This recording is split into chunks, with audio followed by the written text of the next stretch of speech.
Hey there, and thank you for joining us on GamePoints, our weekly get-together. We talk about the past week in gaming news. I am, as always, your host, Stephen Brown. Joining me today is David Smith. Say hey, David. Hey, hey.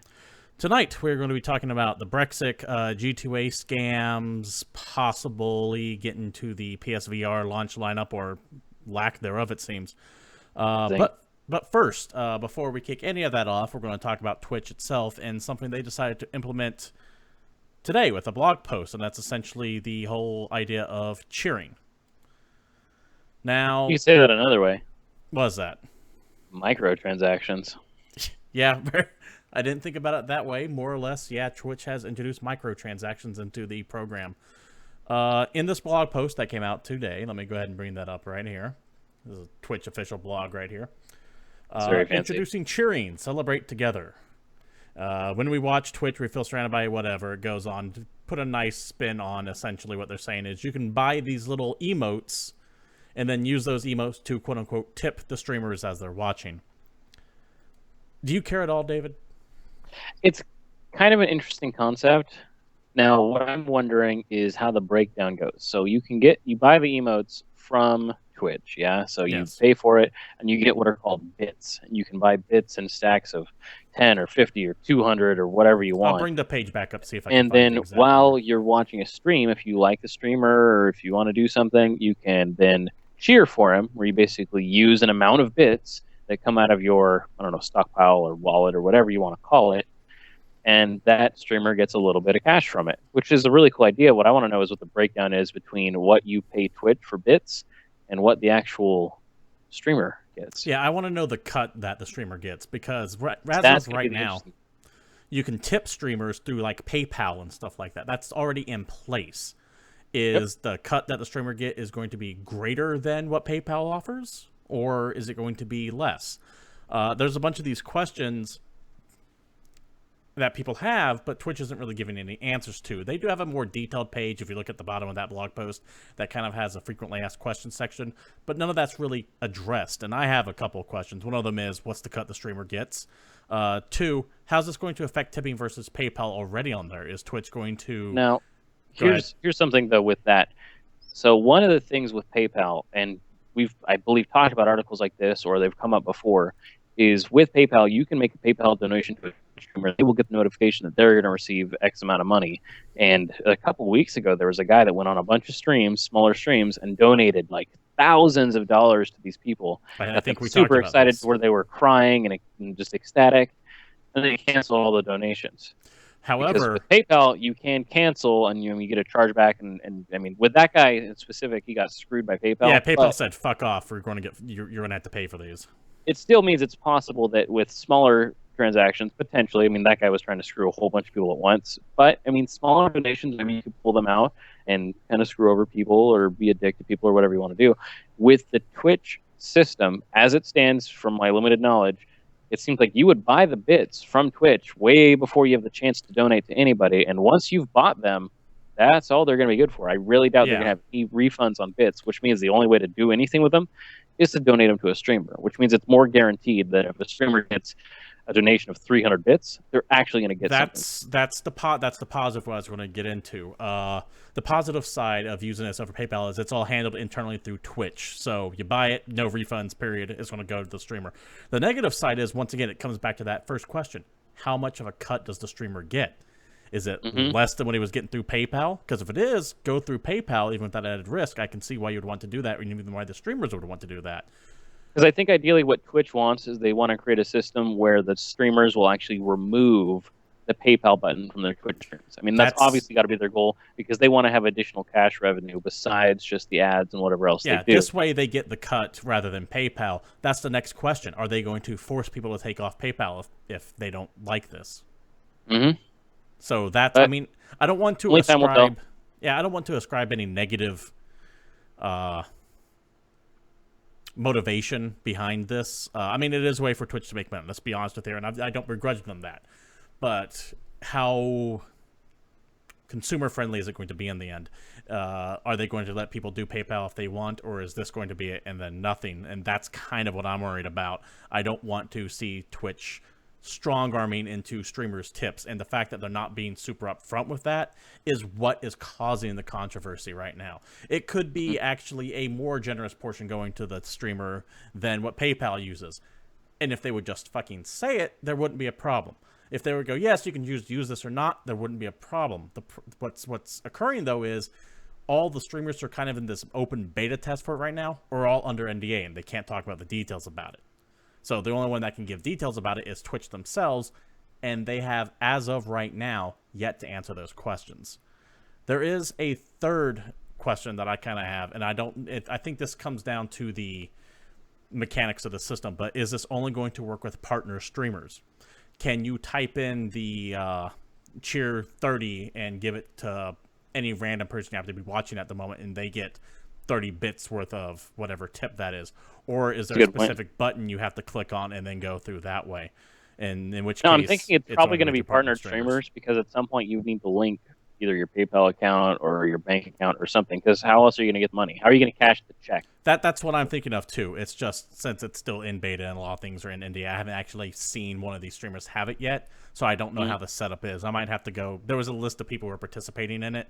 I might actually have to go and click on one of them and take a look. But that's like the third question I have. It's not nearly as important as the first two, but that was just popping in my head how that's going, if it's going to work for everyone or just partnered streamers. We'll see. Which then again makes the PayPal question more relevant, because there are people who are not partner streamers but do have PayPal tip donations. Hell, we could have one if I chose to put one on there. Would that cut the people who aren't? Yeah. Would that cut the people out who aren't partnered then from even getting tips at all? Essentially possible. This is the stuff that needs to be answered. They need to be a little bit more transparent about it, especially considering how much they tried to hype up this announcement when it was coming out, and then it turned out to be this. Yeah. It was a little anticlimactic for microtransactions, essentially. All this said, this has been used by streaming services before.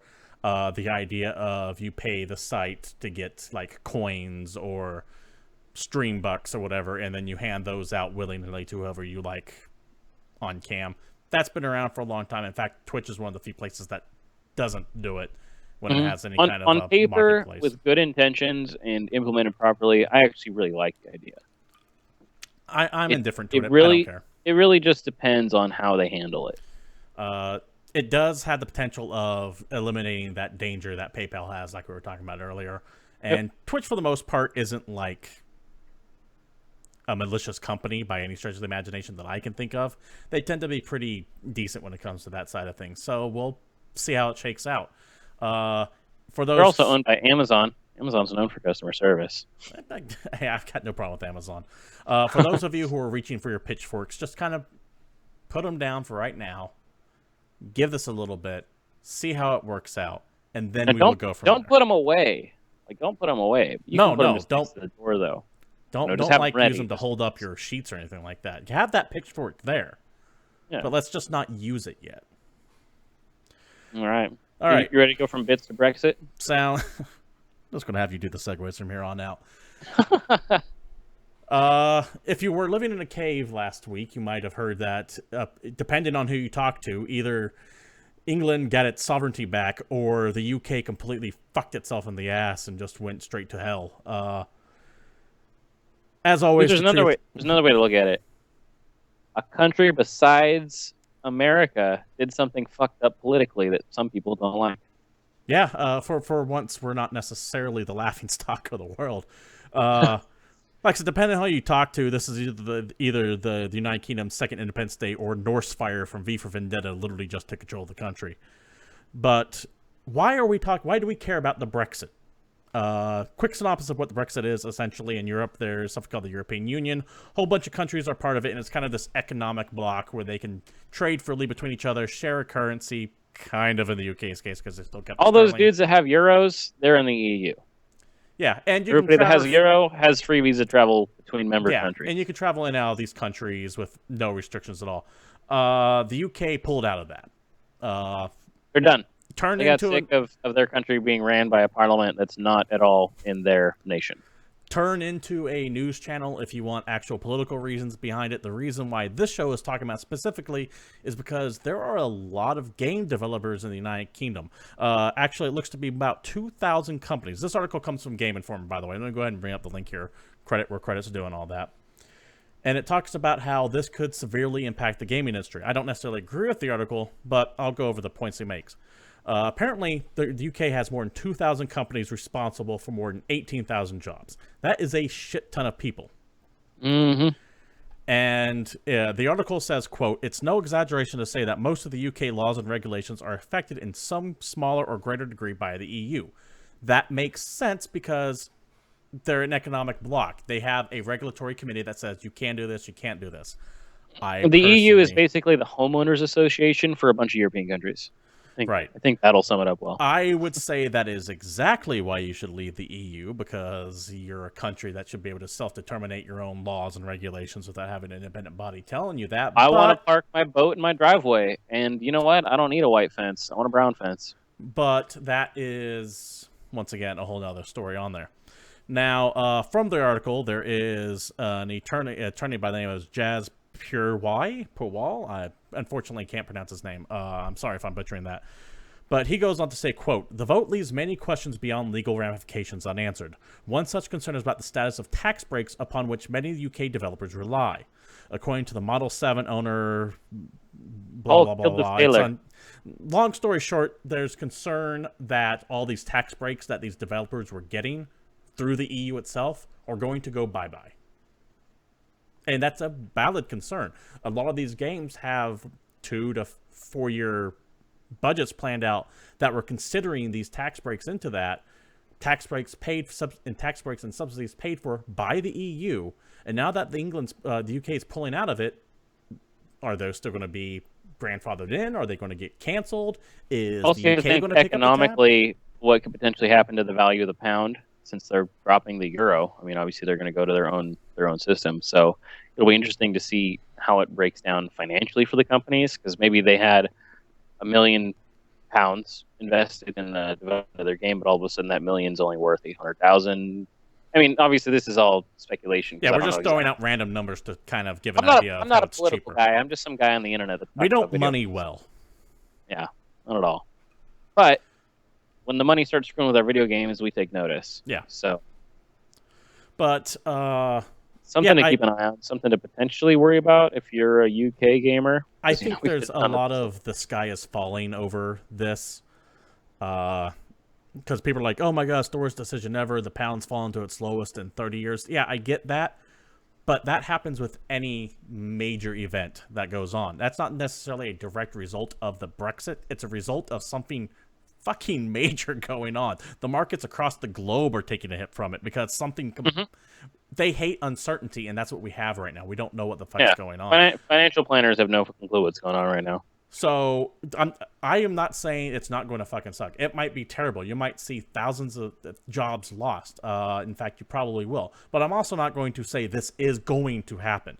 In fact, no one knows what's going to happen. This could be the best. For all we know, it could bounce back, and they could release their own, tax breaks and everything else, because they are going to be independent. They can do whatever they want now. So maybe they pass a bunch of cool gaming laws. Maybe they make their own 24-hour gaming channel. Yeah, maybe the EU decides to honor the subsidies and tax breaks that were already in place. Maybe the UK picks up the tab. Maybe the studio has to close. We don't know. It sucks to be in that position, but anyone who's saying this is going to happen on either side has no fucking clue what they're talking about, so watch out for that. Now, one more thing about that was in this article that kind of made me cock my head a little bit because it's a bit fear-mongery. And from the article itself, the same one from Game Informer that brought up, says, quote, EU nation residents have the ability to freely move among and work in the 28 participating countries. That comes to a close with the UK's withdrawal, end quote. Now, that is true. In fact, that's one of the reasons why people voted to get out of the EU, was because they didn't like people coming in from other countries and turking their gerbs and the illegal immigrant argument in America, but in this case, completely legal. Everyone's going to need travel visas and and other things you And normally worry about. exactly that addresses the problem right there. The article makes it sound like, oh my god, all these multinational teams are going to have to get broken up, and people who have contacts, like if let's say a company in London outsources to CD Projekt Red, which is in Poland. I don't think Poland's part of the EU, but it might be. I don't know off the top of my head. Let's say they're I also outsourcing to think someone in potentially of France. any European-based pro game teams, like professional gamers, if they have members Right. from different EU nation states, then I didn't even think about that. That's a good point. That could be a problem. Here's the because thing. visas were a big issue with League of Legends a Yeah. year or two ago, with a lot of Korean and European players playing in the United States and vice versa. There was a lot of problems with players not being able to get their visas, so they just couldn't play. Here's the problem with that, though. This article kind of phrases that in such a way that's like it's just never going to happen, to which I have to counter with, did international business never happen before? I mean, come on. You can get That's these true. visas. There Well, are there were ways well, in there were place. issues. Those issues have been resolved. I mean, there's a Yeah. lot of international players. There are ways in place for people from one country to legally work with people from another country. This kind of goes back on that whole knee-jerk thing that I'm hating from the Remain camp of the Brexit debate is, oh my god, we're never going to be able to work with anyone in the EU again. We're going to be punished. It's like, guys. This is going to work out as far as that is concerned. You're going to be able to still deal with France and Germany and Italy, America, and all that. It's not like it's suddenly you're walled off or anything like that, which is what drives me nuts about the Leave side, who suddenly think all of our immigrants are going to get kicked out. No, that's not going to happen either. Mm-mm. Just take a breath, everyone. Realize that change is going to happen. Some of these companies might not exist anymore. Some of these jobs are probably going to go away. In the wake, other companies and other jobs will come from it. It's not as bad or as good as anyone thinks. It just is. And this article, when I was reading through it, definitely, to me, leans to this is the worst mistake Britain's ever made. And I just want to say, for sure. It definitely leans to the bad not side. really. We just don't know. That's it. We don't know. And we'll see how it shakes out. It certainly is a tumultuous time, though. We don't know what's going to happen. And it's very fascinating to watch, especially since us in America kind of get to sit back and watch this implode rather than having it implode inside our own country for once. For once, yeah, America is not in the spotlight. I mean, we will be in like 2 weeks, but it's pretty entertaining. Now, would you be willing to say that this entire EU-UK situation has potentially caused an opening of a rift? I probably would have phrased it as it's caused a rift between things, but Has it caused a rift to open? Sure.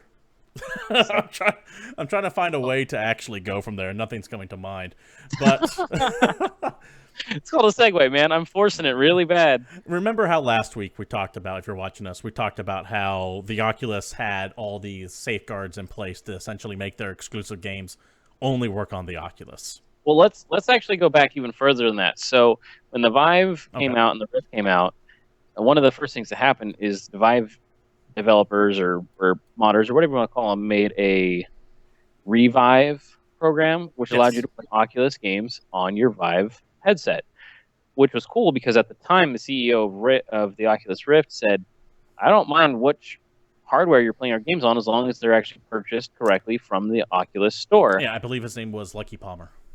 And then about, a week, 2 weeks, a month later or something, all of a sudden that changed, and there were software updates pushed through the Rift, which then made the headset check for the validity of the correct headset to be worn when you're trying to play any Rift games, which basically shut out all of the Revive developers from allowing the Rift games on the Vive. And there was a back and forth battle, as always will happen. Modders will keep cracking the software, and then the company had to keep patching it, and back and forth and back and forth. As a general almost rule, completely cracked the DRM on Rift games. They were right there. As a general rule, my stance is I get why companies want to put this stuff in there, but honestly, DRM does not work. The shit is cracked within hours after you making it, and all it does is screw the people who are just playing it normally anyways. Even having it in there, even if it doesn't affect the game, is still that many more resources being taken away from the hardware to have to check this shit. For sure. It and affects it caused everyone. more problems and driver issues and every other thing. So in exciting news, there was an Ars Technica article that mentioned that the Oculus has finally removed the blocks in place against the Revive, allowing again Oculus games to run on the Vive. As you said, the article is right here that everyone can see right now. And from the article, quote, after weeks of playing cat and mouse to block the Revive workaround, that translated to the VR cause of Oculus games to work smoothly and seamlessly inside the rival of HTC Vive, Oculus quietly updated its hardware-specific runtime on Friday and removed all traces of that controversial DRM. Additionally, Oculus representatives confirmed to Ars Technica that the company had indeed removed any Rift hardware check from its runtimes of the latest update, and that the company further insisted that it will not use hardware checks as part of DRM in the PC on the future. On the PC in the future. Which is fantastic. Now, I was excited when it happened the first time. I'm excited when it happens this time. Now, listen to the wording of what Oculus did tell Ars Technica, though, however. Quote, we will not use hardware checks as a part of DRM on PC in the future, end quote. That does not mean they are not going to be still trying to find a way to do DRM. It just means they won't be doing hardware checks for it. So there could be another way coming up. We'll see what they do in the very, very short term. I'm trying to stay optimistic. I'm trying to believe that the Oculus developers are realizing that they're just being dicks. Yeah, and like, remember this debate we had last week? I have a hard time necessarily calling them dicks either. I get the need to want to have your exclusives on your system. You fucking paid to have them published. You want them to be bought on your system. I get that. Ultimately, though, I am going to go with the headset that gives me the most variety and the most... what's the word I'm looking for here? Bang for your buck. Yeah, I want to be able to do with it what I want. I want more choice with it. And while it sounds counterintuitive to say to go with the one that doesn't have the exclusives on there, Vive isn't going to dick me around on this stuff either. Mm-hmm. The closer it is to open source, really, the better for us. Exactly. Thank you for putting that in a way that I could not for some reason. Yeah. But yeah, so good news so far. We'll see if it stays. But VR is far from over. In fact, in a couple months, we do have another contender entering the ring, and that is PSVR, which I'm actually excited for. Yeah, that's going to be the first one I buy. The price point's right for me. I already have a PS4. I don't need to have a beast machine to run it. It might not necessarily be the most powerful of the three out there. In fact, it's probably the weakest of the three. But it's something I don't have to worry about. I should be able to plug. It still gets you into VR without buying a Samsung Gear VR. Exactly. The problem I have with the PlayStation VR so far is there's really nothing announced for launch date. Now, there's a bunch of stuff for launch window, like Farpoint and the Batman VR experience. There's a ton of games that are coming out for the PlayStation VR. The problem is we don't know when any of them are happening. Except for one. On their official Twitter, Enhanced Games said that, quote, Res Infinite will be launching on October 13th, 2016 for the PS4 and PSVR. As far as I can tell, this is the only game that's been officially announced to be released day and date of the PlayStation VR. We have no idea what else is going to be compatible with it, what else is going to run on it that day. I'm not, once again, not talking launch window, not talking the week after it launches or the month after it launches. I mean, the day you buy it, the very first day you open up the box, say you got pre-order from Amazon, what can you play on this damn thing? And right now, this is it that I know of. I could be wrong. If you're watching right now, please notify me in chat and I'll definitely say it. But this seems to be it so far. There'll probably be an update for Drive Club, and there'll probably be other stuff. I feel like of the other games that we've seen or talked about, Riggs is a contender to be there on the launch day. Okay. Just because, you know, when I played it at PSX last December, it felt just needing a little bit of polish and shine to be a functional game. So maybe there's not too much there. I mean, there's games that could potentially be on launch day. They just haven't really talked about them. Nothing has a firm date except for, you know. And that's kind of what I'm worried about, is that we're running out of time here. October 13th is about 3.5 months away. I can't think of any. Gamescom, I think, happens in August. I think that might be I'll actually look that up real quick. That'll be their moment. That might be the last time they have to actually mention it. Let me find out when Gamescom is this year. David, take it away while I look this up. So, now the funny thing about Res being the only confirmed game is Rez is actually one of the games I'm most excited for on the PlayStation VR. Just because Rez was a really cool shooter on PS2 Dreamcast, although saying shooter is the worst possible word I can use to describe that game, because it's like a rhythm, music-based, action, surreal, trippy, fun shooter-ish game. It's an on-rail shooter. That's what it is. I And know that you don't want to say that, but that's what it is. yeah, but Rez was super cool, and it had a lot of cool effects, and it was really fun. And the thing that happened is, I think I played it once or twice on Dreamcast, and then I was never able to find that game again because they never re-released it. Exactly. TP Poker, welcome to the chat. Feel free to ask any questions you want. Can't guarantee an answer to it, though. I did find the date for Gamescom. That is going to be August 17th or 21st. So if that has to be the date they actually start cranking out VR hard, because if it's not that date, then I can't see any other show that might be showing off VR, and they need to have a solid lineup to be able to push this. Isn't the Tokyo Game Show in September? You had to ask me another question I have to look up. Let me take a look. It could be. But Tokyo Game Shows... I believe Tokyo Game Show is happening in the latter half of the year, so potentially that is what they're waiting for. TGS isn't really the show to highlight that, though. Let me look it up.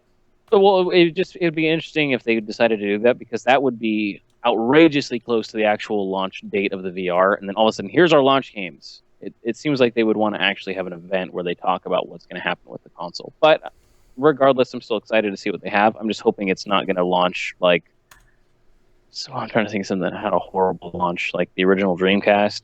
Well, the Dreamcast came out like surprised. Like they're like, oh, here's this system that we have no build up for. Go buy it. Yeah. $99.99. Is that what Dreamcast was? Yeah, same release date as Final Fantasy VIII. Tokyo Game Show is mid-September, September 15th to the 18th. So they could potentially talk about it then, but honestly, I don't think so. Gamescom's the one show they have left to talk about. It's the one thing that's actually big enough to draw eyes. Well, what I'm saying is, by the time TGS hits, we should have like what the package deals are, what the bundle packs are, you can get a copy of the PSVR with the VR, whatever the built-in bundle game is going to be, because there's going to be some kind of play real demo example game, kind of like Wii Sports was when the Wii came out, or I'm trying to remember the PlayStation Move, like the Move Play game or whatever it was that let you do all kinds of stuff. There's going to be that kind of game. Their version of Wii Sports. Yeah, and then something else. Like maybe you can get a version of it with rigs, and you can get a version of it with the PS4, and you can get all this other stuff. And I think TGS is when they're going to start talking bundles. Well, they need to start soon, because, like I said, it's four months away. It's a little too late to cancel it. Mm-hmm. However, what is not too late to cancel is, well, more or less EA's catalog. Let's face it. Entire lineup besides things they know are going to make money. So EA is a very strange spot right now. During their lackluster E3 show, they highlighted there was this 7-10 minute Star Wars video, and they showed all the companies working on them. And in the lower corner there was Criterion. And I was wondering, what the fuck is Criterion working on? Aren't they working on this extreme sports game? Well, not anymore. In this article from GameStop, let me go ahead and bring this up right here. Turns out that Burnout Dad's extreme sports game has been canceled. And it goes on to say, here's why. Back in 2014, during EA's E3 conference then, it announced that Criterion Games, these are the guys who made Burnout Paradise. The game's known for big car wrecks, extravagant crashes, and they also worked on the newer Need for Speed games. That's correct. What EA's been using them for. They showed this quick trailer saying that we'll be creating an extreme sports project that is reminiscent of Burnout Paradise, but expanded on the vehicles beyond cars. So it was going to be like ATVs, motorcycles. It was going to be a new IP for Criterion. Correct. Working under the EA. Long story short, that's been canceled. Because EA is pulling all of their stuff to work on Star Wars or their other proven properties. So Madden, FIFA, the EA Sports brand, a little bit of Titanfall. Sports games, Titanfall, or Star Wars. And they have a ridiculous amount of Star Wars games coming out. Just going back to E3, there's 7 games that we know almost nothing about. We don't even know all the styles or what they're going to be. We know there's going to be more Battlefront stuff. Almost guarantee a Battlefront 2 is happening. That is happening. In fact, I believe it's scheduled to come out early 2017. So we have that. We have a Criterion game. We have what's her name? Judy. There's Amy Hennig working with Visceral to make their action adventure Star Wars game, It's probably Jade going to be Star Wars Raymond RTS, a Star is Wars lending support RPG. to that with EA Motive. Because there was also the talks of a Mass Effect style game in the Star Wars universe, which is funny because KOTOR already happened once. But we'll see. I mean, there's just going to be a ton of Star Wars games because EA is smelling the money in the water. And with that here's the problem with it. and they're This going to go article, full George Lucas with it. this story isn't so much that EA is working on a bunch of Star Wars games as much as it is they're not doing anything else other than Star Wars games. And like I said, a couple of already established franchises, Mass Effect, Titanfall, and EA Sports. Remember a couple years ago, back when EA Partners existed, they produced things like Brutal Legend, Bulletstorm, hell, even the first Titanfall came from EA Partners. Mm-hmm. They're not doing that anymore. EA has essentially cut out anything that means taking a risk with a new IP. All their stuff is either existing, like Madden or Star Wars, existing like Madden, FIFA, Titanfall, or licensed. For example, the entire Star Wars catalog of games they have coming out. They have nothing original coming out anymore that I know of. At least as far as the AAA scene goes. It's all sequels and it's all known IP. Oh, I mean, like, when's the last time EA Partners actually developed anything? Titanfall, I believe, was the last game EA Partners. Which is funny did because anything if you go back and check, around the time Titanfall came out, EA Partners laid off, I want to say, like 1,000 people. There's this whole big thing where their partner program fired a ton of people from the company, and then they have interviews saying, "Oh yeah, EA Partners isn't dead. Yeah, let me clarify that a little bit. We just fired a bunch of people. EA, Don't worry about it." EA fired 1,000 people in what you're talking about. It was believed that most of them came from the EA Partners division. We don't actually know where those firings came from. But it's safe to assume that at least an amount of them came from partners because of the severe lack of content that studio's had. Right. Now, EA gets a lot of shit, but they were trying new things for a while there. Remember, one of my favorite newer franchises, well, not really newer anymore, one of my favorite franchises to come from EA was Dead Space. That thing was fucking amazing. And that was because they took a chance on this new untested IP. For a while there, EA was kind of doing all this new stuff, and it didn't work out for them. And next time EA took a really cool step, and they got the new CEO, and they started doing things that were making the community as a whole happy, but it wasn't selling as well as the established stuff. So now, I don't want to say they're taking a step back to the old EA, because at least they're still a slightly more friendly company right now. Not only that, but EA still did a lot of EA things with those IPs. For example, Dead Space 2, and then most notably Dead Space 3. Started to try to force in this multiplayer.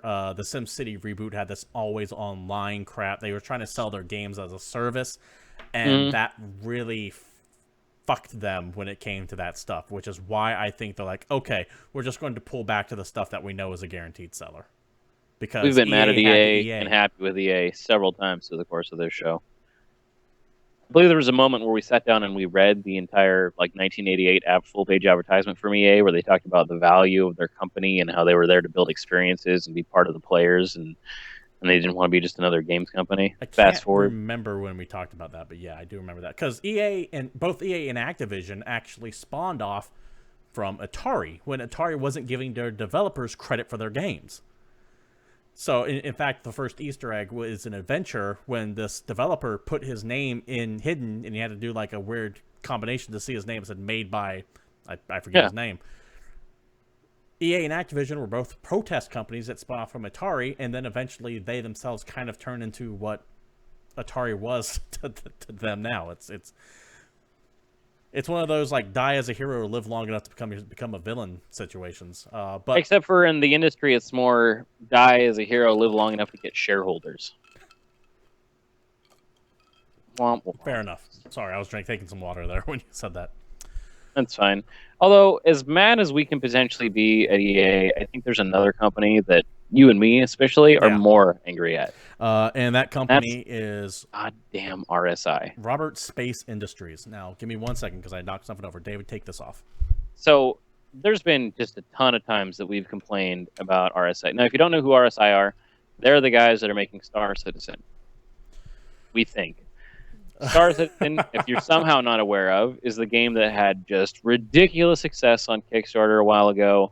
It is like the most crowd-funded game in the history of everything. They've cleared what, like $100 million at this point. People just throw money at it, and it's been in alpha for I want to say almost 2 years now. Oh man, And you can go out and you can play Star Citizen right now if you wanted to.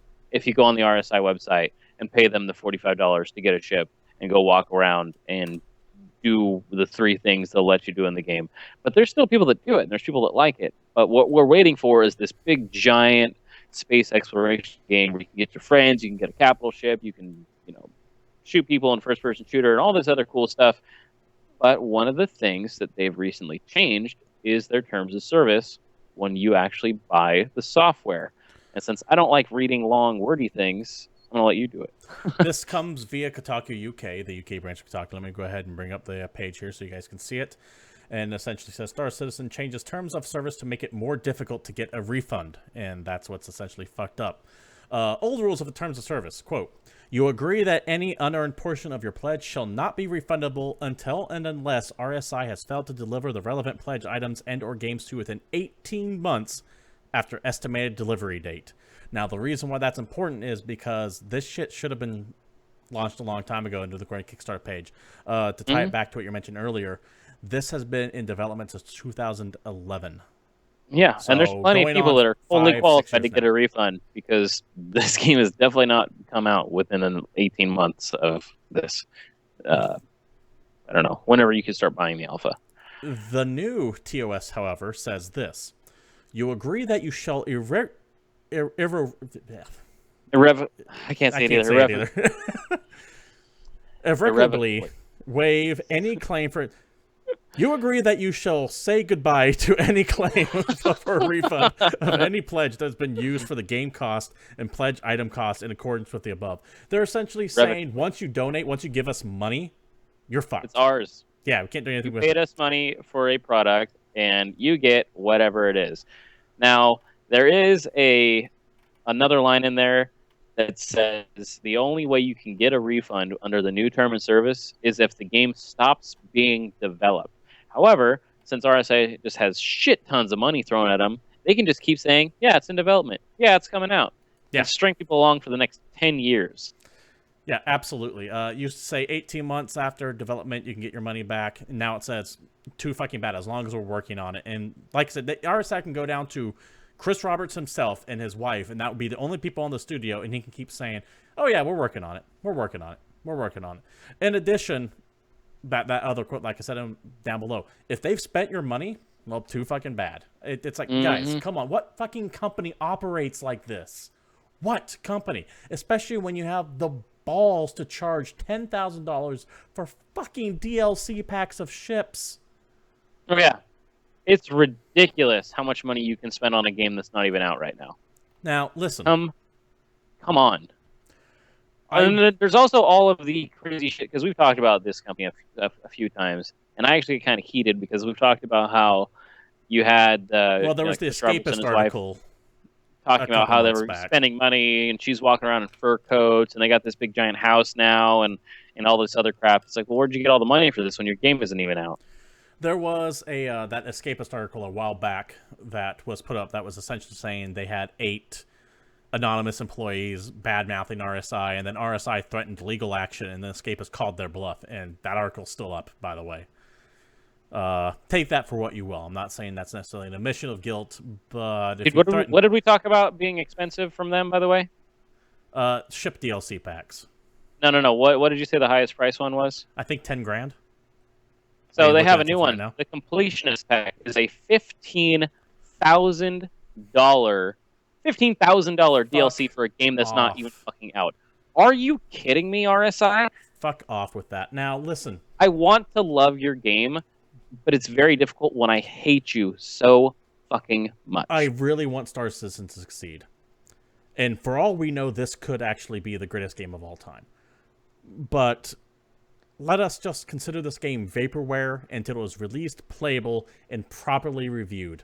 Because at this point... It's Duke Nukem Forever Space Edition, except for everyone's playing that old demo that was on GameCube. It's Duke Nukem Forever, but it's being crowdfunded. Imagine that... if this was like... If this was like EA who took all this money to tie it back to the earlier and produced no, Oh, there'd be lawsuits and there'd be death lawsuits. People would be threats. screaming People would be bloody mailing murder. them packages of burning shit. But because Star Citizen fans have like blinders on to this, and some of them are starting to wake up, they are able to keep doing this over and over again. And what's going to happen is going with Star Citizen is going to be the same thing that happened with Mighty Number 9. You're going to get, at best, I think, a mediocre game. It just sucks because I want Star Citizen to be a good game. Yeah, same here. I absolutely want this to be a good game. In concept, it is the game I've been waiting for since I played Escape Velocity in the early 90s. Like, this is the space game that I want to be in. This is the game I want to spend all my time in and play. But what they have now isn't that. And the fact that they're willing to sell you packages for $15,000 That is absurd. for a game that's more or less a dogfighting simulator with some races thrown in is bullshit. And then they have the gall to say, yeah, once you put that money down, there's no way you can get it back, even if we don't fucking make a product, because we can just say, oh, we spent it. Yeah. Fuck off. I would love to see the bookkeeping from this fucking company.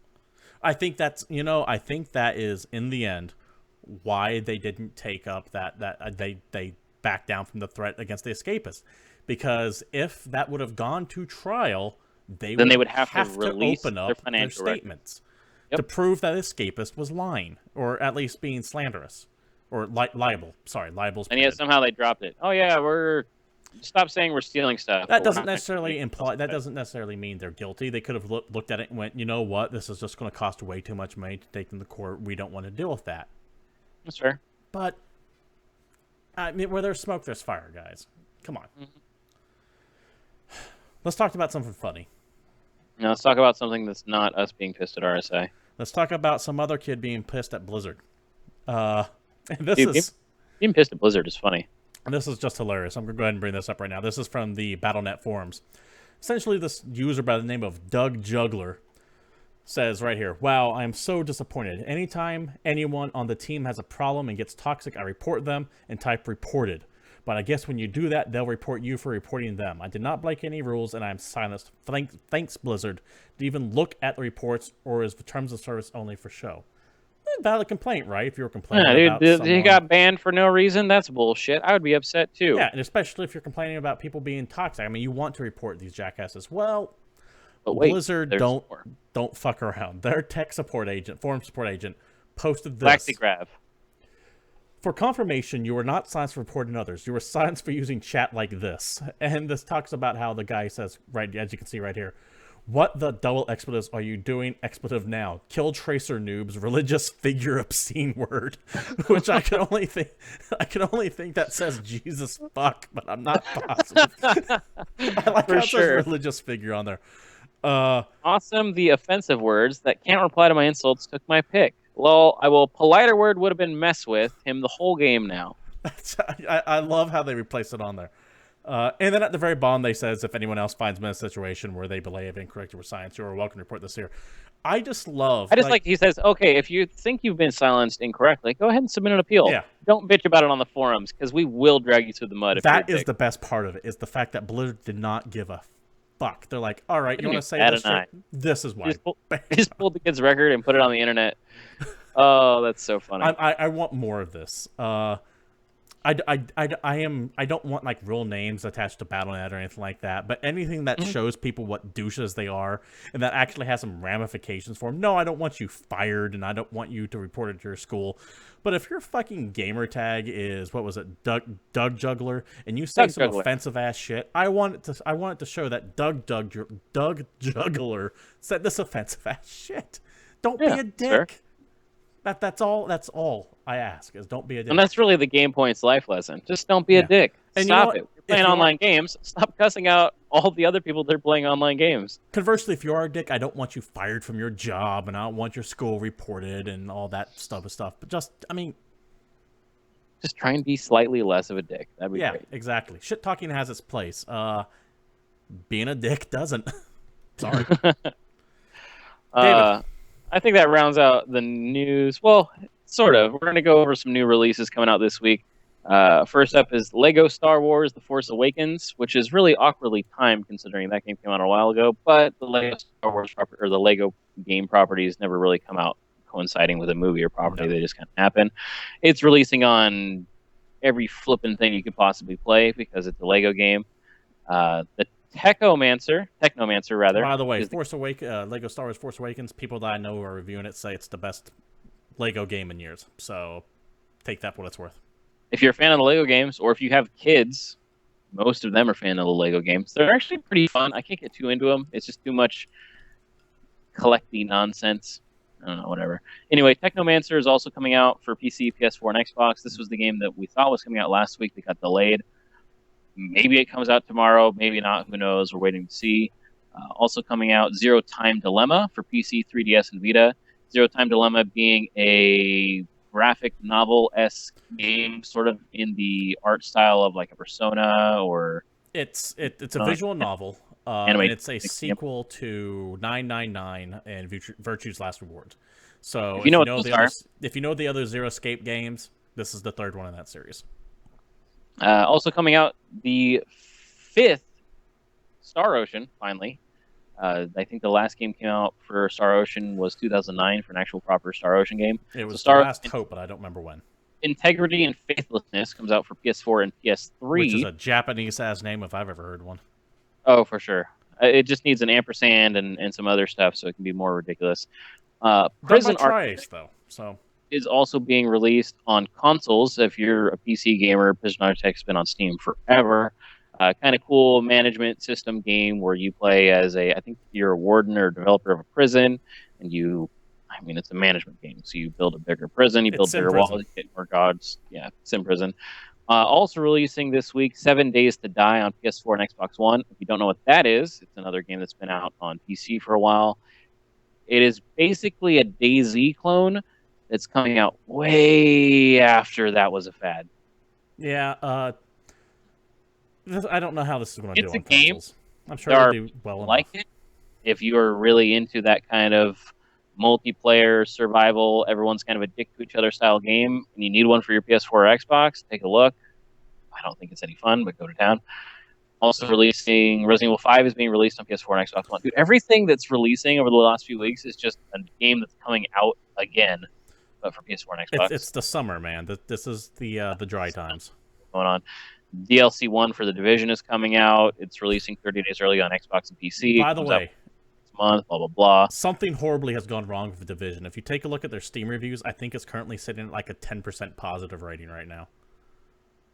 Because they have just fucked that game so badly with bugs and exploits. It's just I think only like 99% of the player base is left in that from when it first started. Did they payday to it and switch it to super pay to win and add a bunch of microtransactions? No, it's just buggy as shit. That's cool. And you can just exploit the hell out of it. Also coming out this week on a weird day because it's coming out on the 29th and it's only coming out for Xbox, but it's Inside, and that is actually the follow-up game to the company that made Limbo. Now, it's not a sequel, but it does have the same kind of side-scrolling aesthetic, and it's another puzzle-based game. So it could be good. Looks interesting. It does come out on Steam July 7th. Oh, yeah, and Steam next month. I expect Inside to be full of horrible things happening to little kids, much like Limbo was. So if you're into that, Limbo was fun. Go for it. I like Limbo. I think Limbo's kind of overrated myself. I mean, people think that fucking game walks on water, and it does not. Oh, I don't think that. I thought that game was kind of fun. That's fun. Well, kind of fun is, I guess, what we're looking for here. So, the atmosphere for Inside is very appealing to me, though. Kind of like Limbo has a good atmosphere. I like the way Inside looks and sounds, but I'm not going to play it until next week. I'll take a look at it. I'm interested, but I'm not really stoked for it. All right, that does it for new releases. This takes us to the GamePoints topic of the week. And that topic today is Tinybuild versus G2A. Now... Oh, dear. Last week... Gray market sellers, good or bad? No, they're usually bad. Last week, some shit went down between these two companies. Tinybuild is a developer/publisher. They do games like Punch Club, Party Hard, which is fantastic, by the way. I love Party Hard for its price. G2A is a game key reseller. They let people sell collected keys on their marketplace for usually significantly cheaper than what's going on here. Well, let's talk for about retail, I what should say. there supposedly are, which All is, right. is what you're saying. You can take your spare game keys and you can sell them to G2A, who then resell them to someone else at a reduced cost. So you could potentially go there and buy keys Technically, for cheaper. G2A does not sell the keys. They are just a service provider for people to sell keys on. They're just a marketplace. Oh yeah, that's right. You go on G2A to sell your key, Yes. and then you will get money in I G2A. want to be very clear because this stuff actually will come into play as we go on. So this kicked off last week when Tinybuild put up this blog post here. Let me bring it up right now if I can find the damn thing. It's so long. Here we go. It does go on, and I'm not going to read all of it. It's so long. Essentially, the headline, G2A sold 450,000 worth of our game keys. As you go through the article, it talks about how essentially this 450,000 worth of game keys that was sold on G2A were stolen.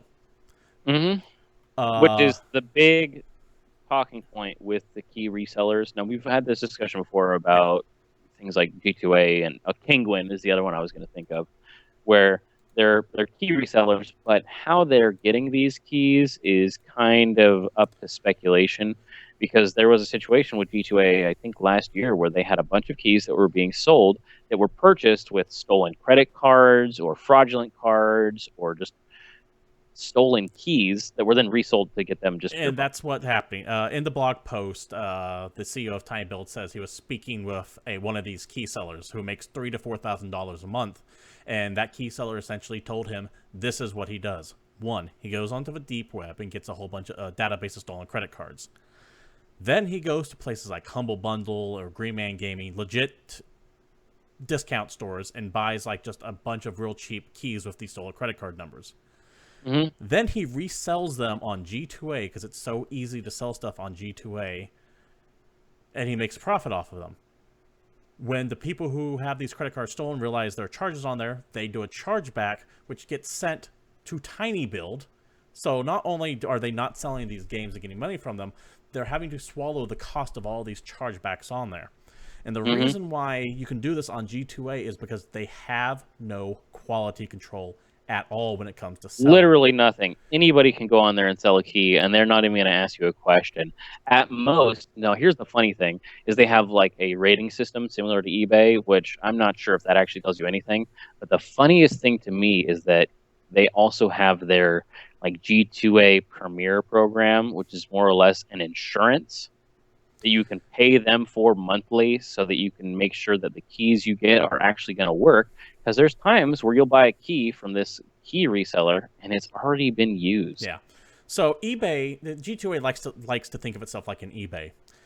eBay, however, has all these verifications in process that you have to show like an address and a bank account to be able to send your money. You have to tie it through PayPal and all that stuff. G2A has none of that. What G2A does for its verification process, I literally went on with a random spam email account, put that in there, got a password, and was immediately able to sell keys right then and there. In fact, just to find out how easy this was, I put a key online that said ABCDEF 5 times in a row, and I was able to set a price for it and sell it as a dead space key. No checks, no anything. That is how fucking easy it is to set up an account and sell stolen goods on G2A. And let's be totally frank and honest here, G2A does not care, and in fact profits greatly off of it because they don't get it with any of the chargebacks, and in fact they encourage it because of this whole, oh well, it's the police's problem to deal with people stealing stuff, not theirs. Now it's a little ridiculous. Yeah, it is ridiculous. Tinybuild has a legitimate problem here. They went to G2A and said, hey, people are using your site to sell stolen keys. Do you want to know about what's going on? Are you going to do anything about it? G2A replied with essentially, it's not our problem, that it's your partners, aka Humble Bundle, that are selling stolen keys on G2A, and that no compensation will be given But if you want us to actually look into this, you can always partner with us and we'll see if we can make it stop. This is the equivalent of like the mob guy walking into your business and saying, nice counter, it'll be a shame if it got broke. It's a shakedown. It's an extortion racket. They're literally saying, if you work with us and if you give us a cut of your profits, then we will take a look at the fraud that is going on our website.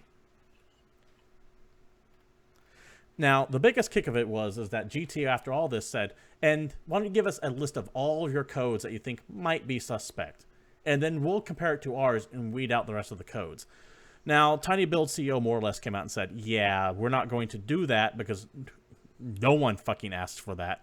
And it's more than likely that codes that Tinybuild will give the G2A would just pop up on G2A site to be resold. Because let's face it, G2A is probably, and I'm being very careful with the terms I'm using here, probably crooked as fuck. Yeah, that's pretty safe to say. I can't prove it, but I would be very reluctant to do any kind of business with them. Yeah, that's fair. Well, there's also the fact that some of their resellers, if you go through and track, there's no actual resale data available on this. It's not necessarily a person; it's a company or maybe G2A themselves who have created a username and they're selling content. We've talked about the fact that they've had a lot of stuff purchased with stolen credit cards. I remember the big article, though, the last time we talked about G2A was when there was a bunch of people that had bought games and actually installed the keys and used keys to get copies of games. And then all of a sudden their game was deleted or removed or charged back, and they were screwed. Because it was bought with a stolen credit card, and so the key was not legitimate, and the actual key holders, so the game maker themselves, pulled the key or canceled the key so that it would no longer work. And the person that bought the game from G2A thinking that, hey, I paid for the game, it's mine now. No, you didn't. Yeah, a couple things. There's nothing you could actually do to fight it. You're just screwed. A couple things I want to address. One, we have someone in chat by the name of Sam Grizzly asking, so do the keys work? Sometimes. You don't know. Like I said, I was able to put up a key that was just A, B, C, D over and over again, and I could have sold that. G2A has no real quality control as far as that goes. Two, to what you were talking about, David, those two companies were Ubisoft with Far Cry 4 and Rebellion with one of the Sniper Elite games. And they said, these keys are stolen, they're invalid, sorry, you're out that money. And people got pissed off at both those companies, but here's the thing. When you buy stolen goods, you don't get to keep the fucking stolen goods. The police come and take it back. It's true. And it sucks that you're out of that money. Don't buy shit off the back of a truck, which is what G2A is. It's the back of the truck of the video game world. It's the back of the truck. I mean, this is the guy who literally goes, hey, I got a speaker for you. And sometimes it is a speaker set in there. Sometimes it's a fucking bunch of bricks. And other times that speaker set was stolen. Especially if you go to a swap meet. Yeah, exactly. So, long story short, Tinybuild said, hey, help us with this. G2A said, only if you work with us and partner with us are we going to help you with this. That's shady on itself. Oh, that's the other thing, is they have their G2A partner program, which they're trying to get a bunch of people into, and it's really funny. Yeah, go ahead and break that. They're just trying to get a bunch of money. So basically, if you are partnered with them, then you can give keys directly to G2A for them to resell, who are then going to undercut your keys that you already sold to Steam and GOG or in any other legitimate service. So like Green Man Gaming is an actual place that does have decent game discounts a lot of times. And then all of a sudden you can sell your keys to G2A, who's just going to sell it at half price. And all of a sudden you're not making anything on your game or anywhere near you were because G2A is getting a cut. Sweet partner program. Thanks, guys. G2A, for the most part, said either work with us to kind of fuck yourselves over, or we're just going to keep this going. So Tinybuild put out this blog post. Then G2A responded with this, and the link will be down. You can take a look after watching this on YouTube, with this quasi-legal sounding document that essentially demanded that Tinybuild give them a list of keys they suspect stolen within 3 days. Or which is what? Hilarious. I say to that. And then they started kind of saying that Tinybuild's a shady company and that they have made false claims before and all this random shit that just is not really true. kind of like as a way to try to hurt Tinybuild for even asking G2A about this. So, of course, G2A responds back with something equally childish, but kind of funny on their own end, saying, no, you have 3 days to make these changes that we want here. And that's where we're at right now, with both companies just kind of now mocking each other. Listen, let me find out where I was at. Oh, here we go. G2A has a very shady history on this, and everyone knows it. There's a reason why Riot banned them as a sponsor. There's a reason why Rebellion and Ubisoft and Devolver Digital have all come out and said, don't buy shit from G2A because we're not going to guarantee it works, and we will pull the code if it turns out to be stolen, and you will have no recompense for that. Yep. G2A is a fucking fence. Let's call it like it is. They are a marketplace that takes a cut from stolen goods being sold.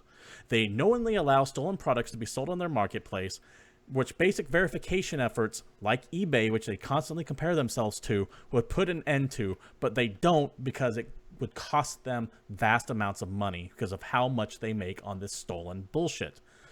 By the way, the claims of we aren't responsible from G2A and saying this is a matter of please don't hold up and is dubious at best because remember who else said that? Fucking Napster.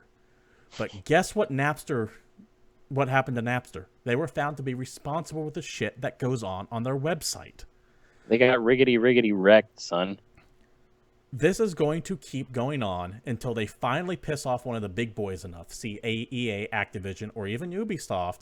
They finally piss them off enough to where they will finally take legal action against them. And until that happens, they're going to keep dicking around. So my stance is, if you're one of the Twitch partners or YouTube partners who have a G2A link in your account, because G2A fucking tries to get sponsored everywhere, say no. They were at the Game Developers Conference at the not IDGA. anymore.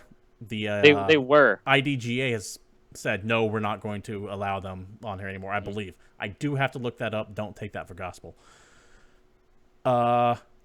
Anyone who has these links to the GTA store on Twitch or YouTube is at best ignorant of the situation, at worst willingly turning a blind eye to theft and fraud. And it's fucked up and it's terrible. And if you're one of the bigger people like PewDiePie or something like that has G2A links, last time I checked on his account, admittedly was a couple months ago, you're big enough to know what this company is, and it's fucking disgraceful that you keep pushing them. Shame. Ring a bell. I don't have a bell handy.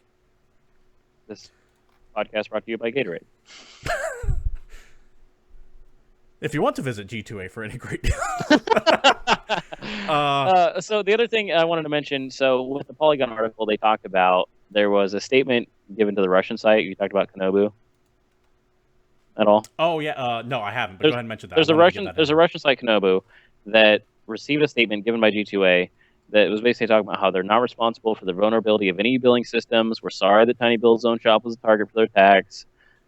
And there was an additional paragraph that was given to Konobu, which, after being translated from Russian, Polygon actually received a message from G2A's public relations team asking them to disregard the final statement that they gave to the Russian service.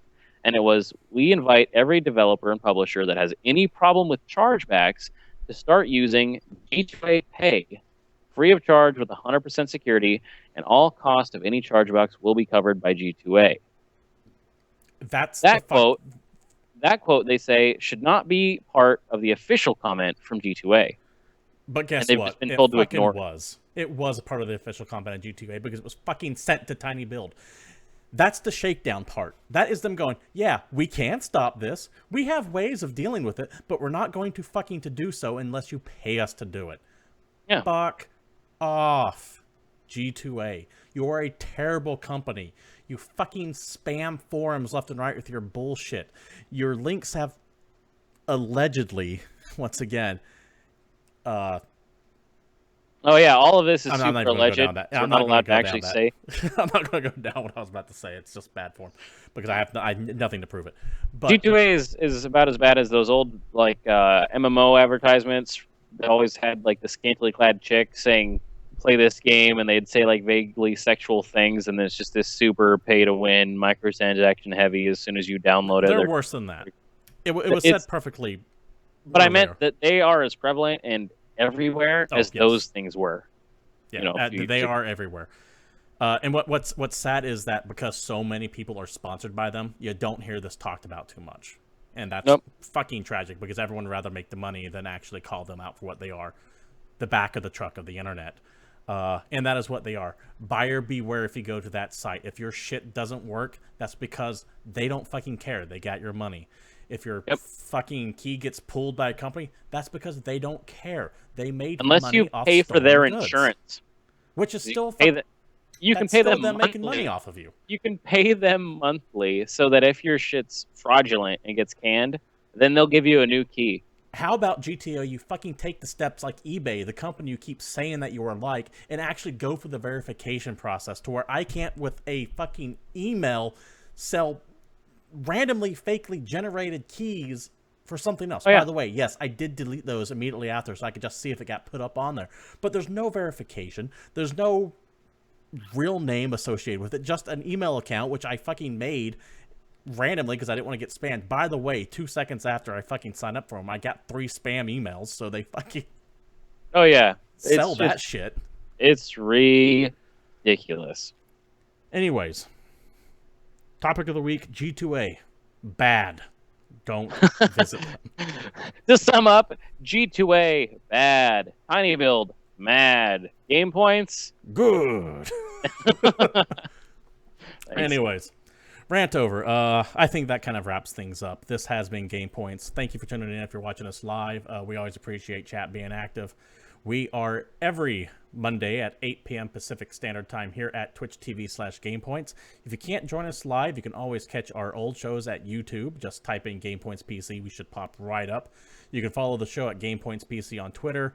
You can go to Facebook and do all the Facebook stuff. We pop right up there, too. If you want to follow us individually on Twitter, I am your host, Stephen Brown. You can follow me at CapitalistPig21. David over there is PalShife_Satori. You really shouldn't do that, though, because he doesn't Twitter too much. Sometimes I talk about beer. Sometimes he does talk about beer. If you have any questions, comments, concerns, feel free to email show at gamepoints@gmail.com. But beyond that, I think that wraps us up. Once again, thanks for watching. This has been GamePoints, and we are out of here. Adios.